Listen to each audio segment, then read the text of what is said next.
Prenons le chiffre 1. C'est égal à racine de 1, qui est égal à racine de moins 1 fois moins 1, qui est égal à racine de moins 1 fois racine de moins 1. Racine de moins 1 donne le nombre i, donc on a i fois i au carré, qui vaut finalement moins 1. Étrange, non? Ça voudrait dire que 1 est égal à moins 1. Bon, évidemment que c'est faux, tu te doutes bien qu'il y a une douille quelque part dans le calcul. N'hésite pas à faire pause si tu veux réfléchir à la cause de ce qui a engendré cette atrocité mathématique. Sinon, reste avec moi, je vais tout expliquer.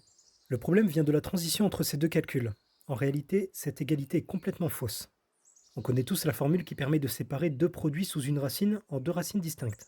Le truc, c'est que cette formule n'est pas vraie pour n'importe quel nombre a et b. Ça se vérifie facilement. Si a et b sont tous les deux positifs, la formule est vraie. Si une des deux valeurs est strictement négative, disons b strictement négatif, la formule reste valide, mais si a et b sont strictement négatifs, après développement, on obtient deux résultats complètement différents.